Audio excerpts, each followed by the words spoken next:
Welcome to Most Popular, the podcast that I started for you all, my sociology students, but if I'm being honest, it's also mostly for my entertainment. Today we are going to have I like to think of this as a very special episode. And some of you, I know I said this in a few other podcasts, some of you may remember this, some of you your only reference might be like Lifetime movies or something, but in the 80s and 90s, when a television show wanted to make a point, and that point was usually had something to do with drugs because of Nancy Reagan's Just Say No to Drugs campaign that was a big deal at that time, they would switch to what is called a very special episode, and the tone would get real serious, and everyone would suddenly become dramatic actors in comedy shows, and people would address something that the country thought needed to be addressed.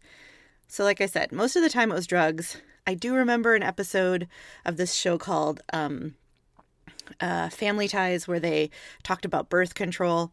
Today we're having our own very special episode. We're going to talk about technology.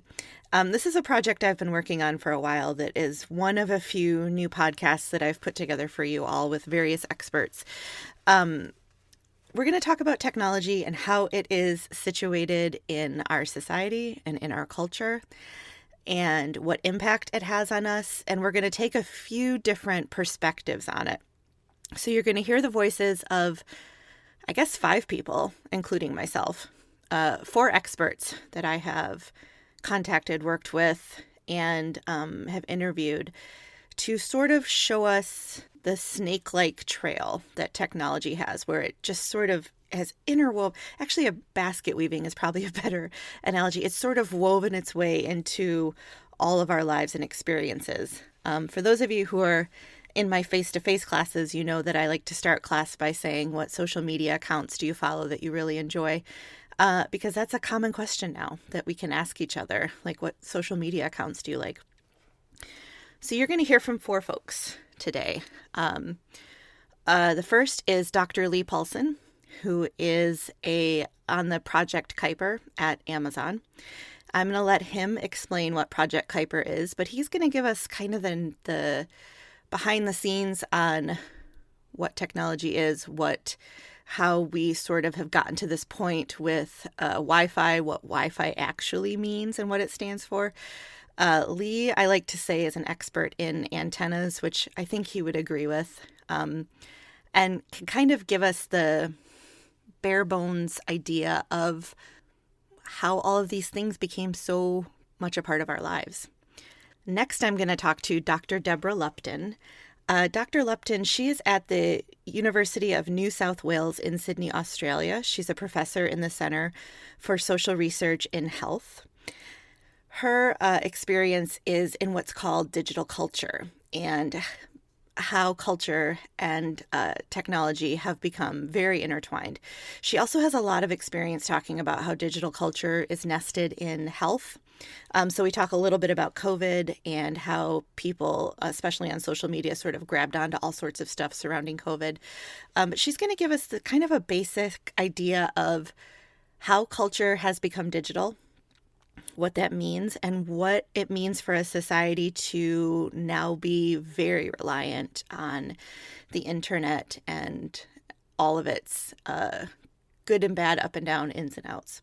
Next, I'm going to talk to Dr. Tricia Charles and Dr. Doug Charles. So Tricia and Doug are married. Tricia is the Director of Equal Opportunity in Organizational Development here at Valencia, and Doug is Sociology faculty at Hillsborough Community College over in Tampa. So the two of them, like I said, are married, and they study, I'm going to say, the dark corners of the internet are their expertise. Tricia looks at cyberstalking and the way the internet is used for not just the internet, but apps and phones and all sorts of tech are used for tracking people. And Doug has looked at hate groups through YouTube. So their dinners conversations are super fun on Saturday nights in their house. And that'll be the folks that we're going to talk to. I'll interject a little bit here and there. But for the most part, I just want you to hear what these people have to say about technology and society. So we're going to get started with Dr. Lee Paulson, who, as I mentioned, is on Project Kuiper at Amazon, and I will let him explain what that means. I want to give the caveat that Lee and I are friends. We have known each other since we were 5. And I got to say, if you someday ever need to make podcasts for your students as part of a project and you want to talk about technology, it really helps to make those friends when you're 5 because your research will be so much easier. I'm really excited to have him as part of this. It's awesome when you get to include people that you've known your whole life in stuff that you're doing. And he's a cool person. And he doesn't mention it, but he is really into Frisbee golf. So if you have any questions about Frisbee golf, let me know. I'll pass them along. Here we go. So you know how I've been watching all of those Agatha Christie movies from the 50s? Yes. So the one that I just finished, Witness for the Prosecution, all the lawyers in it have to introduce each other as my learned friend. So I think we should adopt that.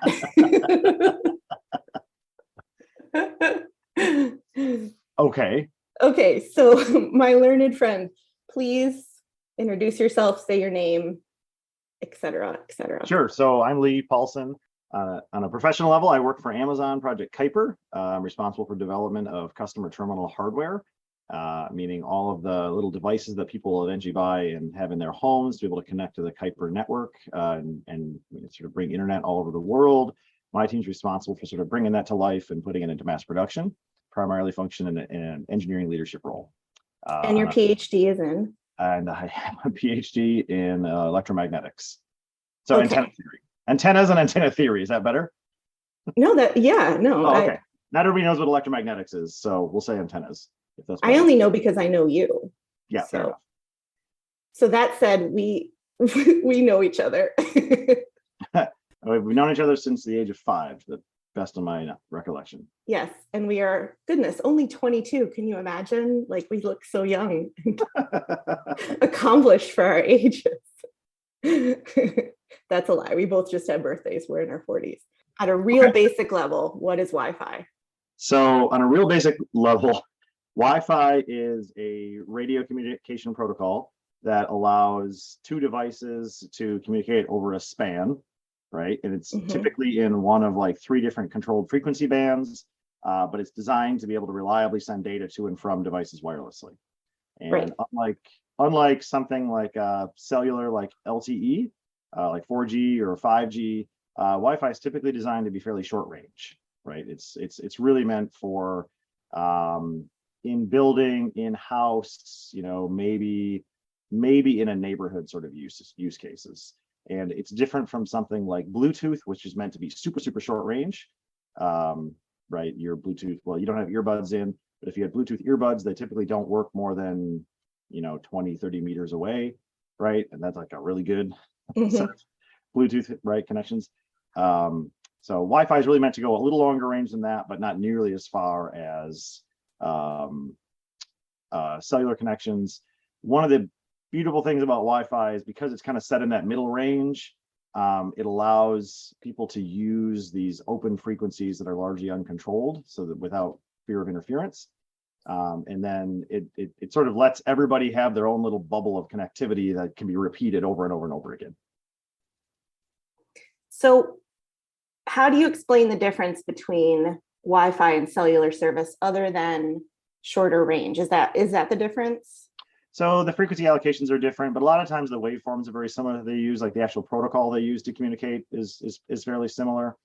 I would say range is probably the main thing. The other piece that's a little bit different is, well, until recently, this is becoming less true. Cellular connectivity for a long time was built around the idea of direct line of sight or near line of sight connectivity.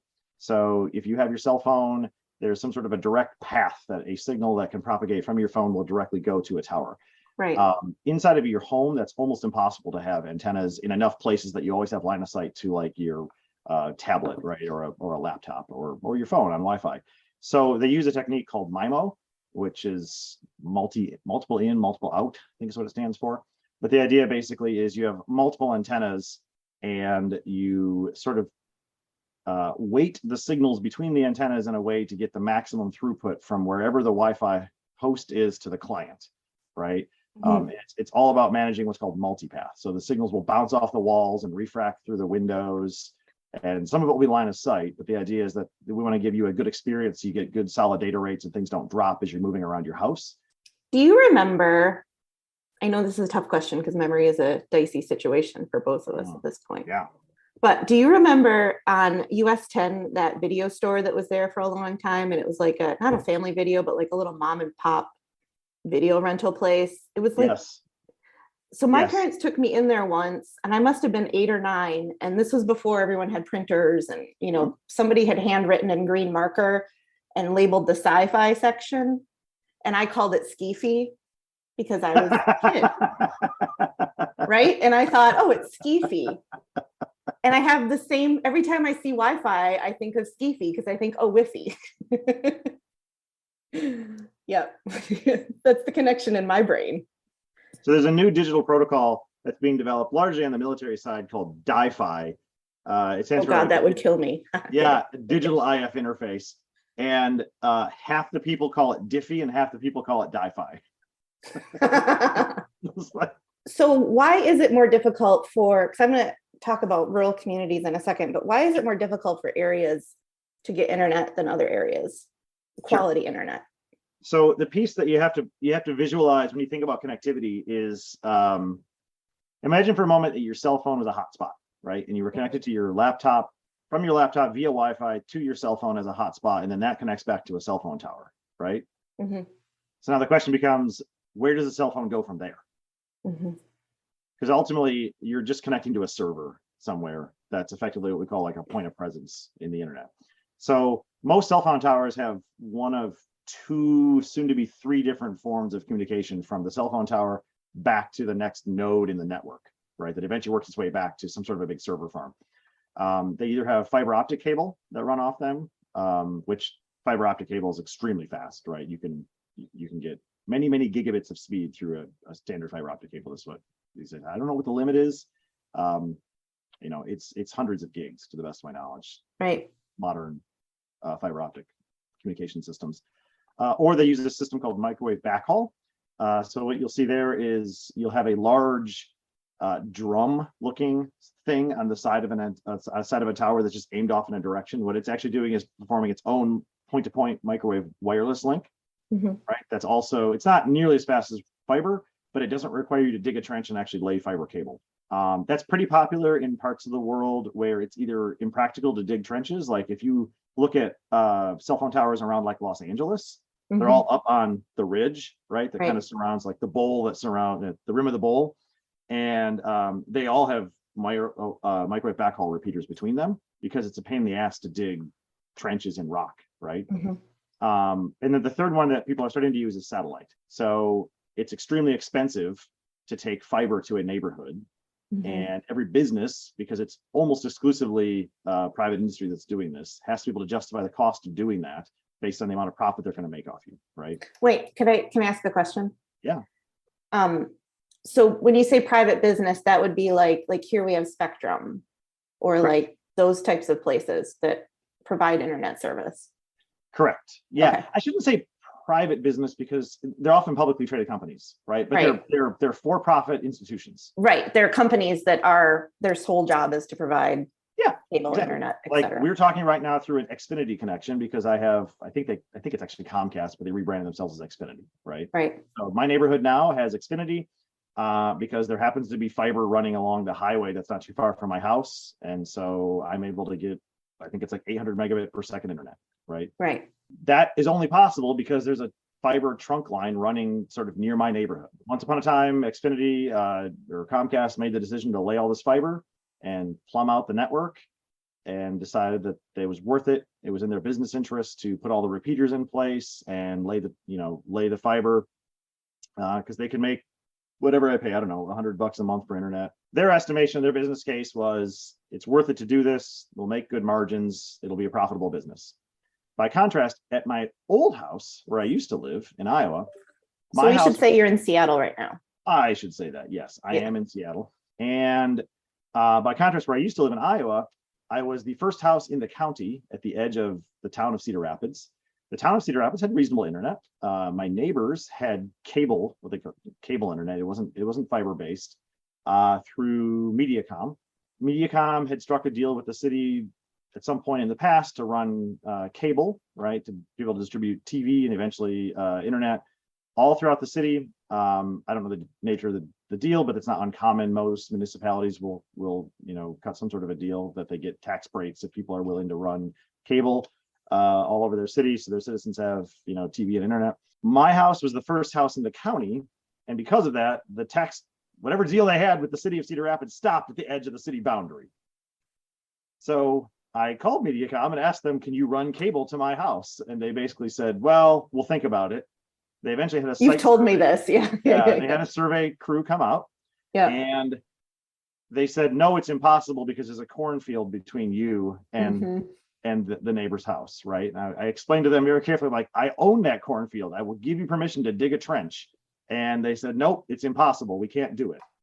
So if they were going to dig a trench and lay out this network, they would probably prefer to lay fiber because it's just more sort of efficient, right? And they can deliver more to more people. But in every one of these cases, the industry or the business that is choosing to run the cable or the fiber or the sort of the fabric out to people's neighborhoods has to have enough customers at the end of that to be able to make it worth their time. So we're both living in a place now where internet and Wi-Fi is not a problem, but we come from a very rural part of northern Michigan where like it is. Like there's no other way to put it. It is like where our parents are, there's nothing unless you want to pay for like you're talking about the satellite on your roof, but even then the signal may not, am I saying this right? The signal may not be good enough to give you any sort of Wi-Fi, especially in the woods. Here's how I see your world and my world in connection. So you doing antennas and me doing inequality and society. And you can tell me how, if any of this doesn't sound right to you, because I just did like a real quick search and looked at how many places don't have internet access in the US. And the FCC has 19 million people don't have quality internet, which I interpret that as like internet that is good. Like it actually uploads stuff. You can zoom on it. You can email a file bigger than like one page of a doc. Like, is that close? I think that's right. I think the definitions for broadband have changed a little bit in the last couple of years. Yeah. Once upon a time, it was like 30 megabits per second down and 5 to 10 megabits per second up. I think they just changed it. So it's like a minimum of 100 megabits per second down and 20 megabits per second up. Okay, so they also think that around 44 million don't have access to broadband, which is what you're talking about. Yep. And in rural areas, it's like a quarter of the population don't have access to internet or quality internet. So here's how I see our fields connecting. I feel like mine has sort of rung the bell on the problem and yours is like, how can we fix it? Yeah, I think that's fair. Is that fair? Mm-hmm. Because here's how I see it. Internet in rural communities and in places where people can't maybe afford it or maybe just don't have access to it, that it's not so much anymore like I know you've said this, but it's not so much anymore like a nice thing to have as it is a necessity for people. My thinking is, as sort of the digital economy has developed, right, to some degree, just forget about education for a moment. Sorry, I know you're a professor, but education I think you're right for a moment and think about how people sort of make a living, right? As people have found ways to create value and new products in the digital economy, more and more of the economy is moving in that direction. It's not everyone's jobs, it's not everything, not the totality of it, but a lot of the ways we interact with businesses, we interact with government, we interact with our friends, we interact with our communities, all happens online. As the people who have the haves in this digital ecosystem have been able to take advantage of that, and society has grown and flourished, I think, because of it. I think society is actually generally better off having connectivity than not. You and I wouldn't be talking, right? If connectivity didn't exist. There's a whole group of have-nots that have been sort of left behind, and it's almost like we talk about the people who, the communities and the societies that were sort of left behind or lost or disadvantaged by globalization, right? Where we've sort of globalized the economy. I think the same thing is sort of happening where you say there are people who are being left behind and disadvantaged because they don't have connectivity. And more often than not, it's because they live in a particular region of the US, if you're in the States, where there isn't enough population density to justify pushing connectivity to that location. Or globally, they don't have enough money yet to be able to justify for a company to be able to bring connectivity to them, right? And this is what we typically refer to as the digital divide. We do too. You do too? Okay, yeah. Yeah. Right. It's not an uncommon thing to hear. There's a billion people who lack connectivity, right? It's a bigger problem than any of us can solve. But I mean, it's an infrastructure problem too, in a lot of ways. Infrastructure problem. You know? Yes. That it's an infrastructure problem that we've kind of put on ourselves, the royal we. The other thing I like to think about, it's easy to find in the US, especially for folks in rural communities like where our parents still live, or here if I drive east, I don't know, 20 minutes, right? I will find people who live in the mountains. There's mountain communities there, and people want to live there, but it's very difficult to make a living. They have almost no opportunity to be, a software engineer, for example, right? Or do something online because they have no connectivity. And that is slowly starting to change. You can see SpaceX systems that people have at their houses where they're using Starlink. But those are just barely getting going. The thing I like to think about is as the rest of society is moving forward and people are getting jobs that rely on digital connectivity, those other communities are sort of left, they're disadvantaged. They don't have the opportunity to go participate in that part of the economy. Right. My parents obviously aren't in a position where they would want to, get a job that requires them using computers. But that's their age, generation.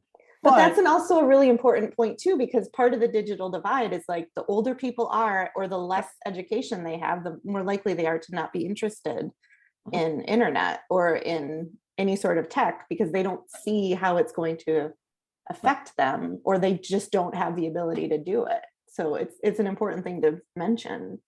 Other folks who live there, especially in the rural areas of the rural area that we grew up, they it's difficult for them to justify staying to some degree, because it's like, okay, unless you happen to live in an area that has a lot of job opportunities that require you to physically be there, at which point you probably have connectivity.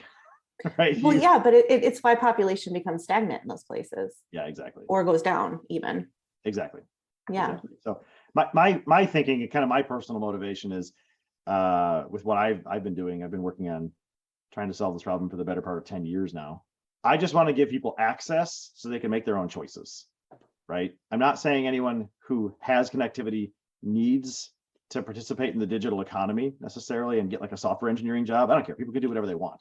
But they shouldn't be forced to move to a high population center because they can't connect.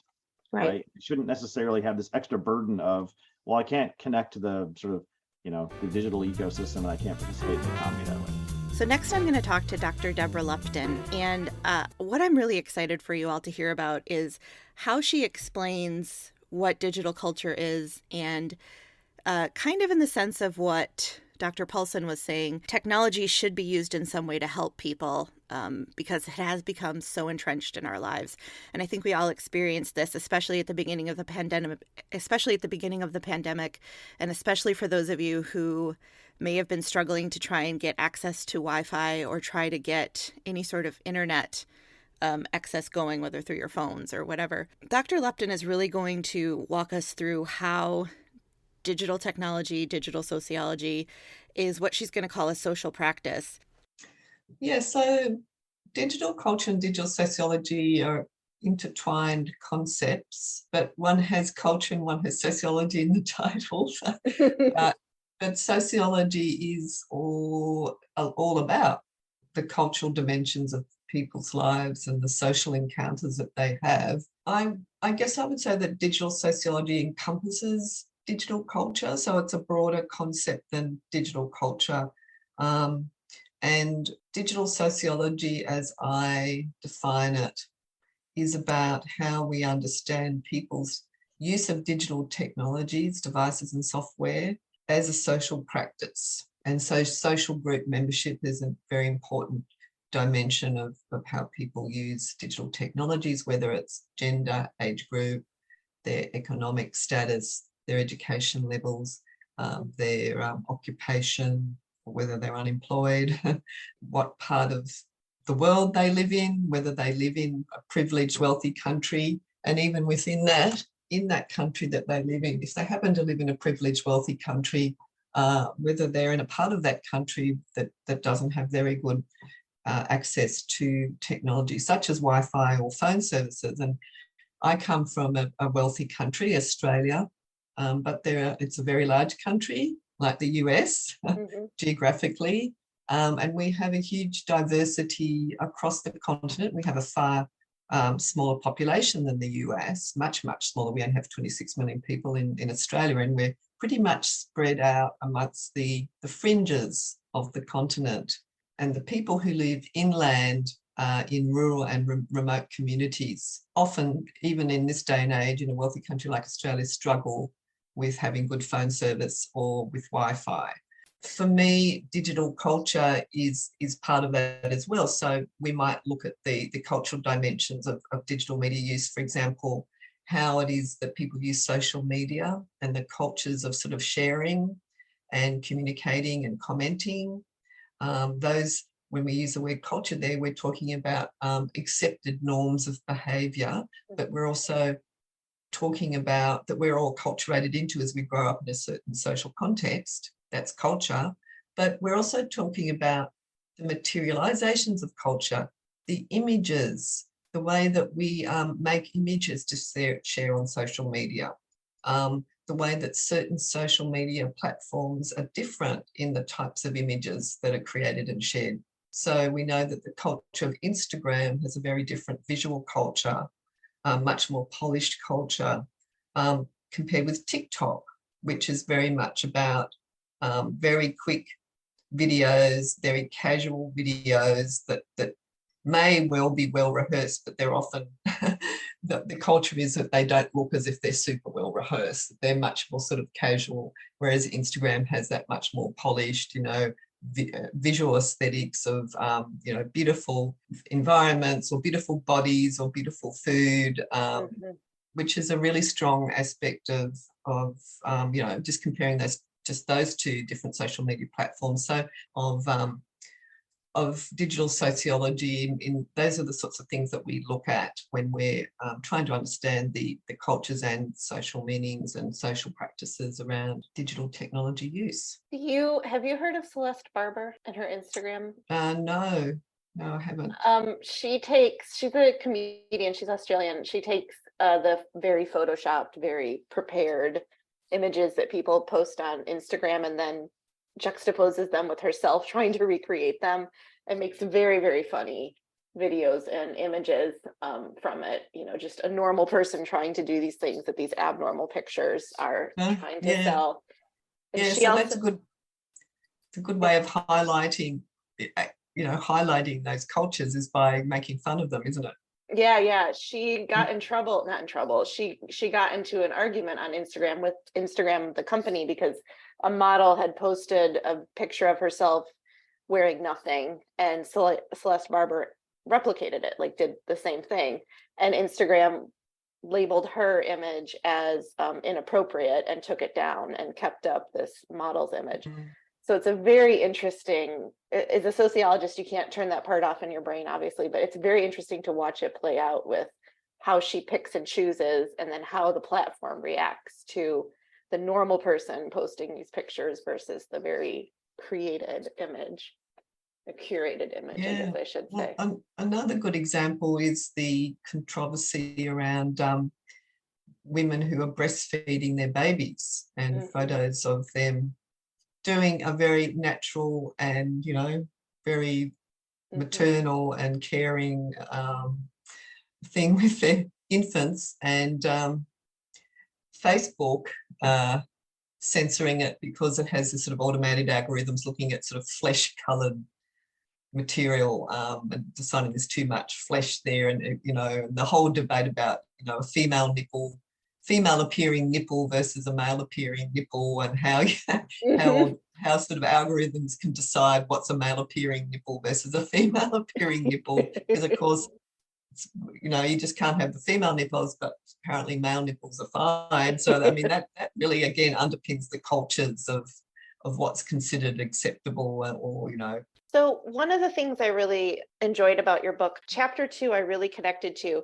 And you started a sentence by saying the internet is a living archive. And I'm wondering if you could expand on what you mean by that. If everything does live forever, what does that say about digital cultures? Not everything does live forever. So we have seen, even over the last 10 years, we've seen social media platforms come and go.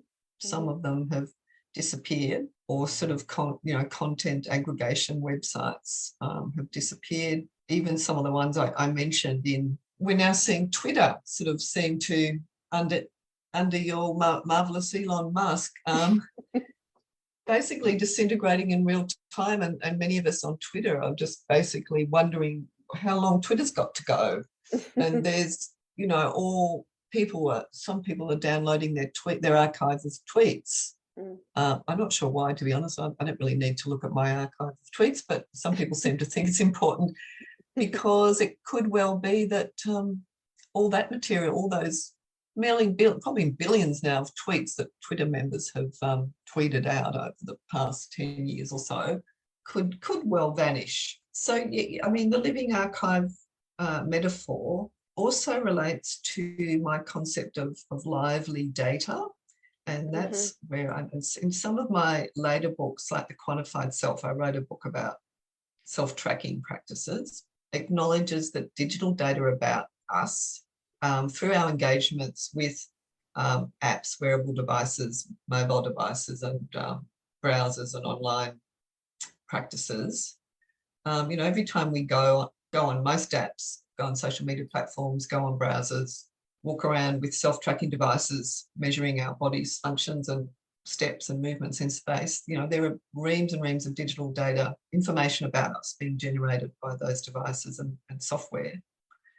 Those then go up to the cloud computing and archives that are owned for the most part by third parties, by the app developers or the software developers or the device developers, and have become, I call them lively because they're constantly, this data, these digitized forms of information are constantly being generated about us. So they're lively in that way. They're just constant streams of it and flows of them.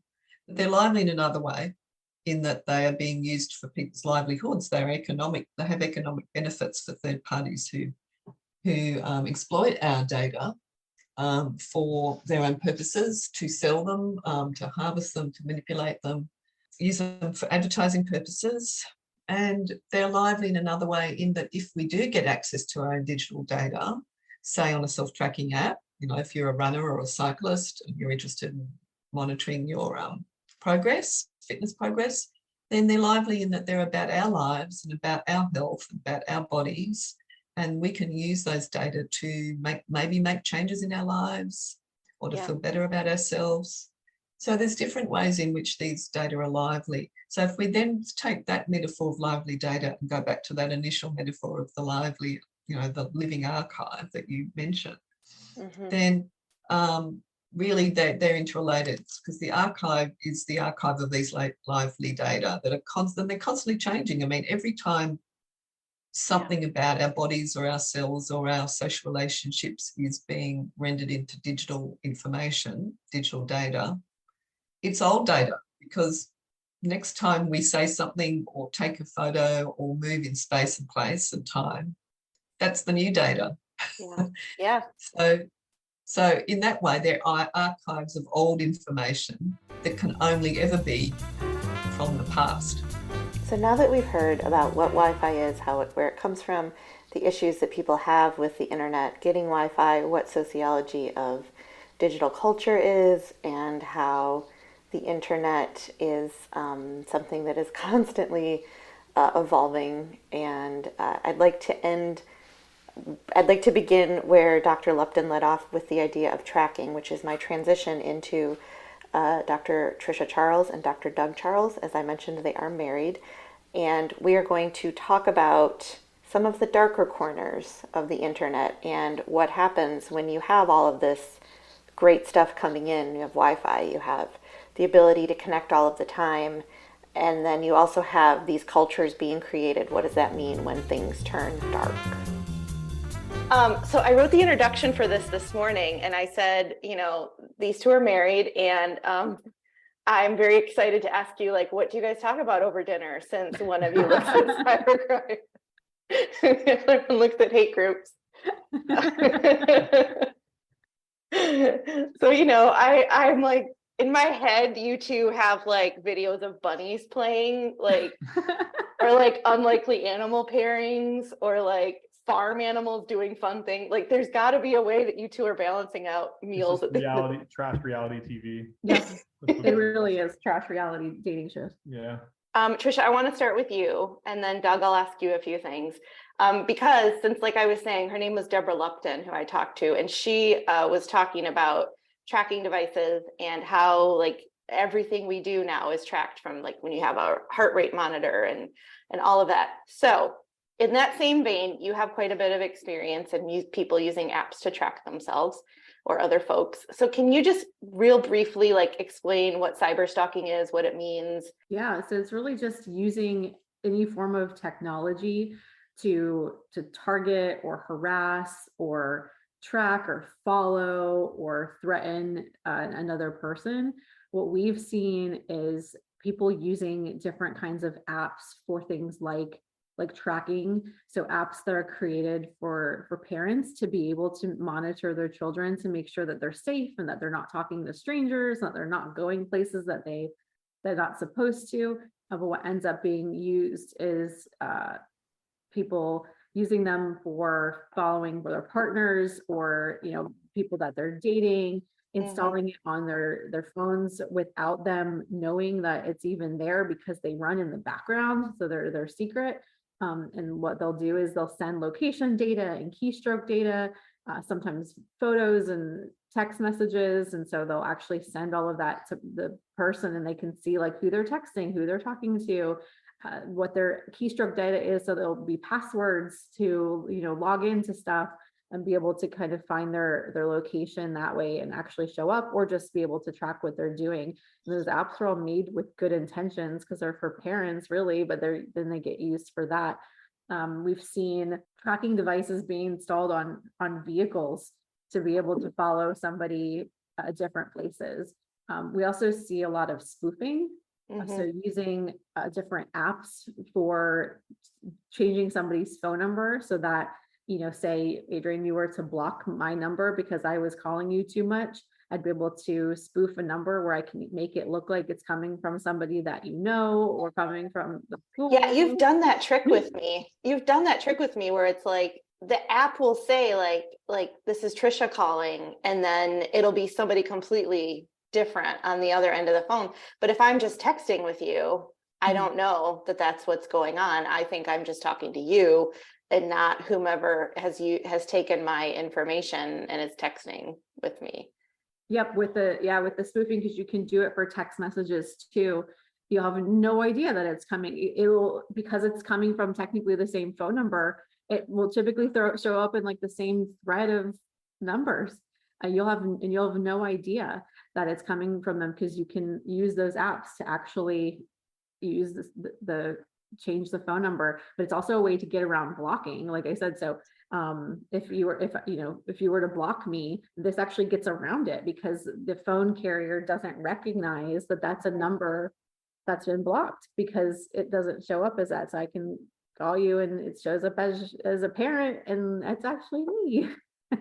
How does that work with, can you talk a little bit about the law, the legal part of it? Is there enough stuff that can be done to someone if they get caught doing that? Is the law clear on it? It's really tough, because for spoofing in particular, it's only considered a crime if it's used to cause harm, which is really difficult to prove. If somebody's just kind of bugging somebody a little bit, is that causing harm?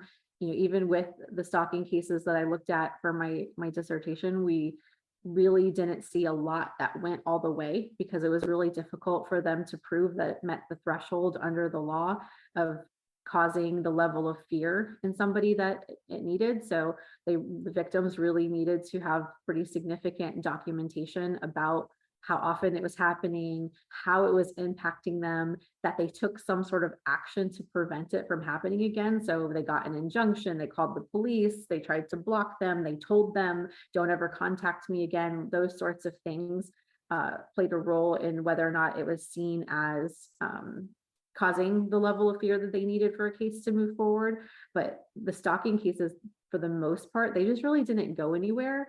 And then we would see it escalate into something else. So we'd follow the cases and see, they didn't do anything when it was stalking, they dropped that case, but oh, look, now we have assault.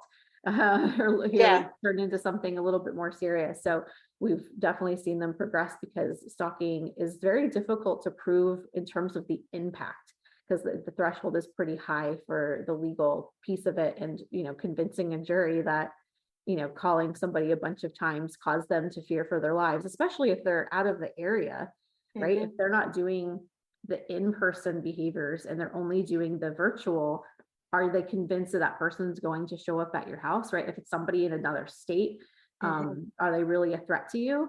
And then the state thing legally brings up an issue with jurisdiction, because the different states have different laws in terms of whose jurisdiction is. Is it the victim or is it the offender?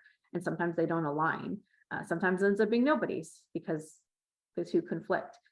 So when it comes to the online aspect with the legalities, especially if it's out different states, you really see some challenges, because there's just not the perception that person actually poses a threat to them. So, Doug, you also study a fun topic. You look at hate groups.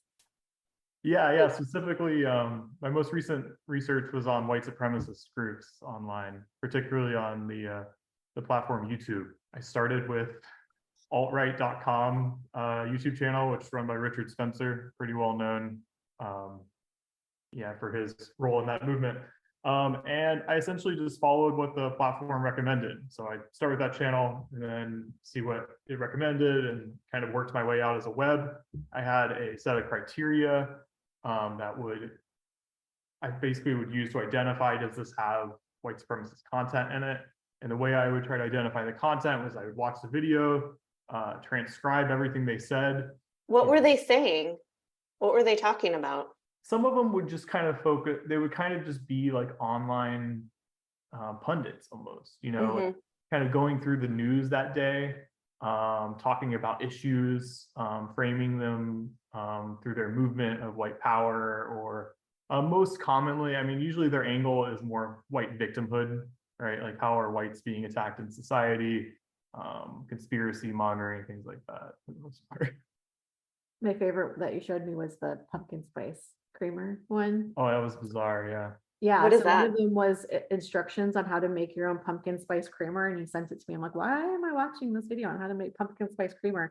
And then they start going into like, oh, and if you learn how to make your own, then you don't have to give your money to organizations that may have different beliefs than you do. And they start kind of going into, how you might not want to support some of those companies because they're, pro some, issues that they are not. You're like, wow, I thought I was just learning how to make creamer, and here we are in white supremacist land. And then the next video would be a little bit more. Yeah, they mentioned things like, you don't know what chemicals they're putting in there. They're trying to reduce the fertility rate of certain races. It would kind of go into all sorts of conspiracies. Yeah, but that's how they get people to watch, right? Like, they find something fairly innocuous or even funny. It reminds, like, for white supremacy, like, I think your average person, what they have in their head is like the idea of the white supremacist, right? Like the skinhead, to do with KKK hood, the Iron Cross or Nazi memorabilia. But when you click on one of these videos, these channels are just somebody sitting in front of a webcam, and they're going to tell you something that's just the truth. All right. Other people aren't going to get into this. We're not doing political correctness here. I'm just going to be honest with you about stuff, and that's appealing. People want to hear people that are filtered off, right? They feel like they're getting some sort of authentic interaction online. It's also manipulative language too, right? Like, the rhetoric is all there and you can trace it. Absolutely. Yeah. And that was a lot of what I was looking into was framing and rhetoric. Mm-hmm. How do they talk about issues, particularly white supremacists? And there's just kind of recurring themes.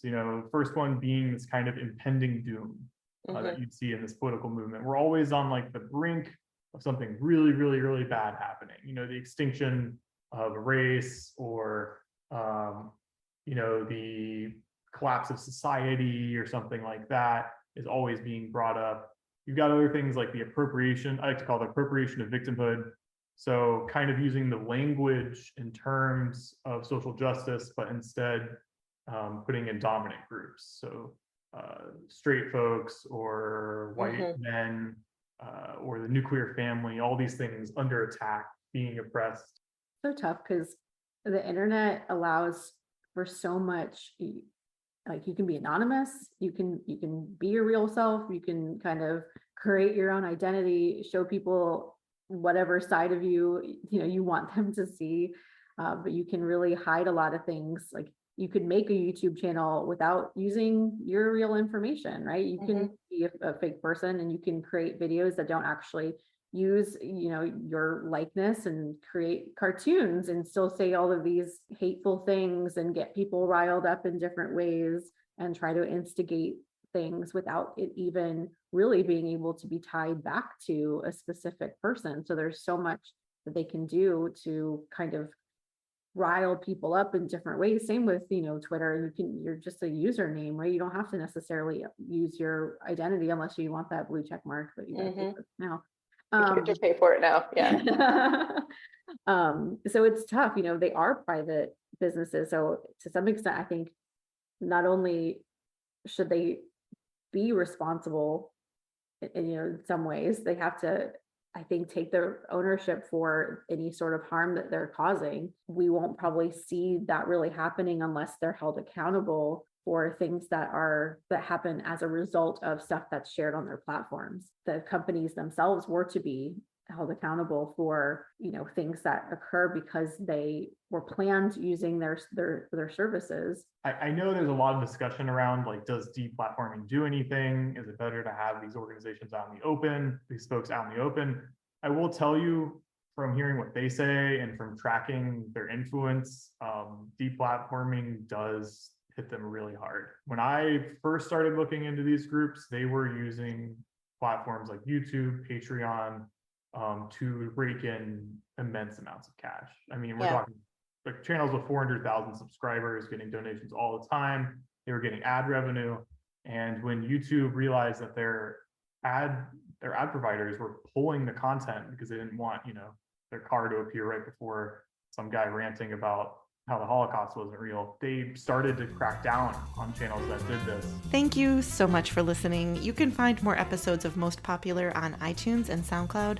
More information, including additional resources for educators, can be found on my website, which is Trier-Bieniek.com. And the website is also in the episode notes so that you can learn how to spell my name. I am also on Instagram at Dr. Adrienne TB. That is at Adriennetb. As always, thank you so much to my students for the encouragement to keep making these episodes, and I will see you next time.